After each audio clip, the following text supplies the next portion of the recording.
नमस्कार मित्रों, हमने तक्षशिला के बारे में बहुत कुछ सुना है। जैसे इसे वर्ल्ड की फर्स्ट यूनिवर्सिटी माना जाता है, लेकिन बहुत सारी बातें हैं जो हमें एक्चुअल में नहीं पता है। जैसे आपको नहीं पता है कि इसका रामायण और महाभारत के साथ भी कनेक्शन है, और तो और इसका गौतम बुद्ध के पिछले जन्म से भी कनेक्शन है। इस पर किस किस डायनेस्टी ने कब्जा किया और कितने टाइम तक रूल किया, और तक्षशिला का एजुकेशन सिस्टम कैसा था। ऐसे ही ढेर सारे क्वेश्चंस और उनके जवाबों के साथ आइए आज के इस वीडियो में तक्षशिला के बारे में डिटेल में जानने की कोशिश करें।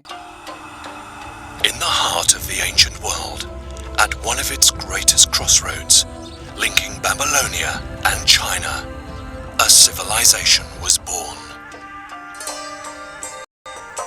People from all over Asia flowed through it. Traders and students, merchants and preachers settled in its great cities.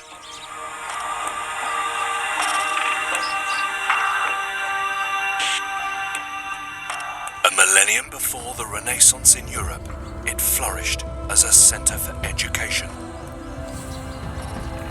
and for the distinctive art of Gandhara. But for almost 1,000 years, Taxila was lost.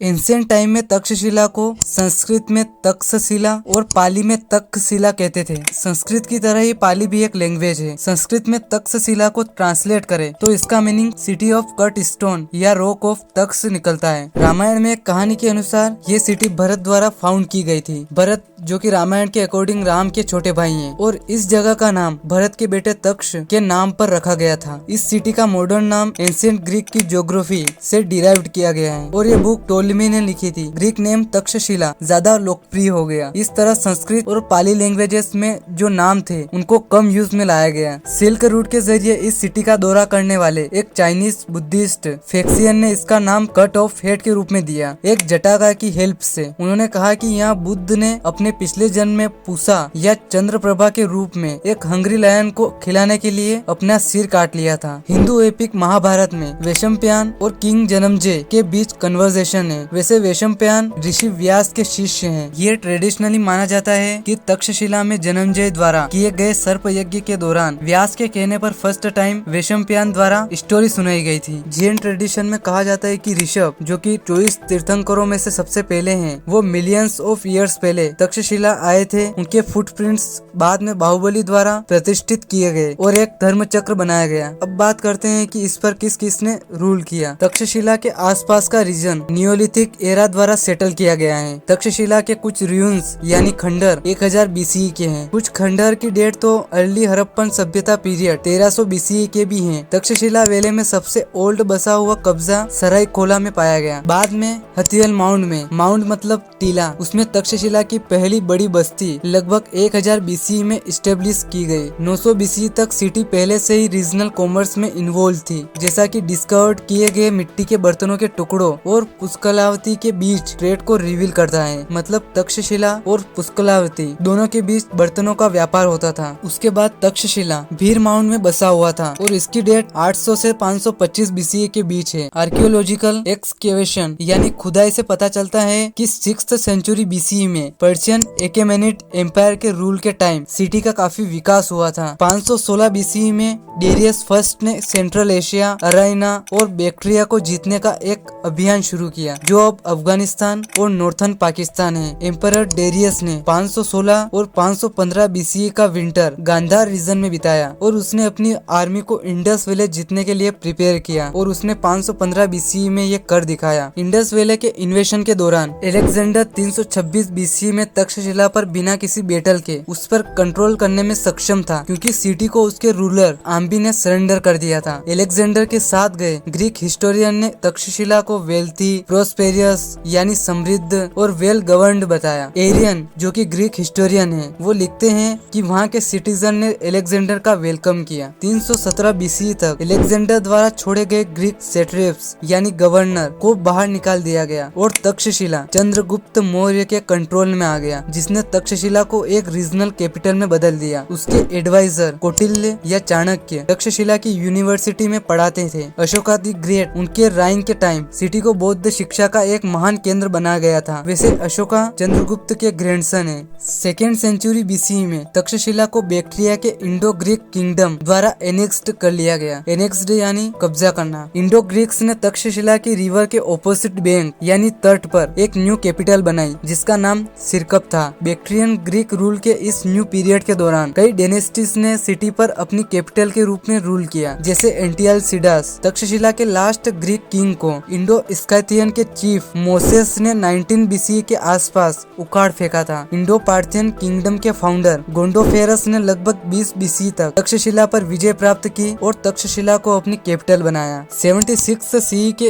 Encryptions यानी शिलालेख बताते हैं कि Kushan empire के founder Kujula Kadphises द्वारा Parthian से city को captured कर लिया गया। The great Kushan ruler Kanishka बाद में तक्षशिला में सिरसुख की स्थापना की। मिड 4th सेंचुरी CE में गुप्त एम्पायर ने तक्षशिला में कुमृत्य के पद को एस्टेब्लिश करते हुए ईस्टर्न गांधार की टेरिटरीज पर कब्जा कर लिया। यह सिटी सिल्क, सैंडलवुड यानी चंदन, हॉर्सेस, कॉटन, सिल्वरवेयर यानी चांदी के बर्तन, फील्ड्स और स्पाइसेस सहित अपने ट्रेड लिंक्स के लिए फेमस हो गया। जब इन रीजन्स को जोड़ने वाले ग्रेट एंशियंट ट्रेड रूट्स महत्वपूर्ण नहीं रहे तो ये सिटी महत्वहीन हो गई और फाइनली 5th सेंचुरी में आक्रमणकारी हुनास द्वारा सिटी को डिस्ट्रॉय कर दिया गया। Mid 19th century British India में एंशियंट तक्षशिला के खंडर को ब्रिटिश आर्कोलॉजिस्ट एलेक्जेंडर क्यूनिंगम द्वारा फिर से रीडिस्कवर किया गया और 1980 में यूनेस्को ने तक्षशिला को वर्ल्ड हेरिटेज साइट के रूप में डेजिग्नेट किया। तक्षशिला कम से कम कई सेंचुरीज BCE तक लर्निंग का प्रसिद्ध सेंटर बन गया, including the religious teaching of Buddhism. और 5th सेंचुरी में सिटी के डिस्ट्रक्शन तक ओल्ड वर्ल्ड के स्टूडेंट्स को अट्रैक्ट करना कंटिन्यू रखा। जनरली एक स्टूडेंट 16 की एज में तक्षशिला में एंटर करता था। एंशियंट और मोस्ट रिवर्ड स्क्रिप्चर्स यानी सबसे प्रतिष्ठित शास्त्र और 18 शिल्प्स और आर्ट्स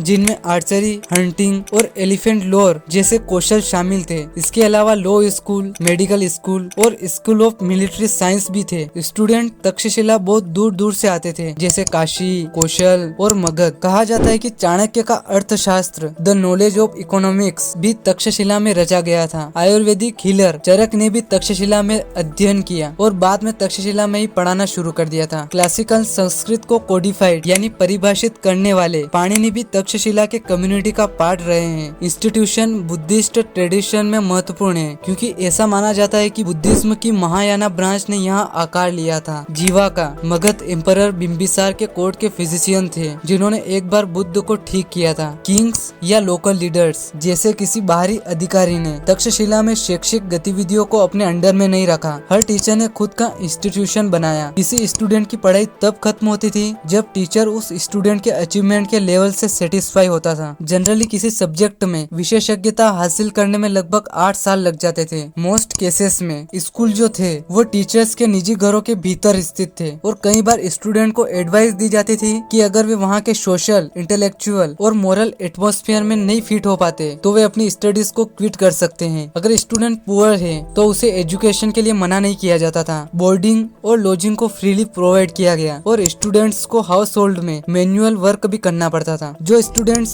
पे करते थे जैसे कि प्रिंसेस, उनको दिन में पढ़ाया जाता था और जो पे नहीं करते थे उनको रात में पढ़ाया जाता था। टीचिंग की प्रोसेस बहुत क्रिटिकल थी। जब तक एक यूनिट में महारत हासिल नहीं हो पाती तब तक स्टूडेंट को नेक्स्ट यूनिट में प्रोसीड करना अलाउ नहीं था। पढ़ाई पूरी होने के बाद कोई डिग्री नहीं दी जाती थी क्योंकि ऐसा माना जाता था कि नॉलेज ही अपने आप में एक रिवॉर्ड है। तक्षशिला में आने वाले स्टूडेंट्स यूजुअली अपनी प्राइमरी एजुकेशन घर 8 की एज तक और अपनी सेकेंडरी एजुकेशन आश्रम में 8 से 12 की एज के बीच कंप्लीट करते थे और आखिर में तक्षशिला आते थे। तो ये थी तक्षशिला की कहानी। आशा है वीडियो आपके लिए इंफॉर्मेटिव रहा होगा। बहुत बहुत धन्यवाद।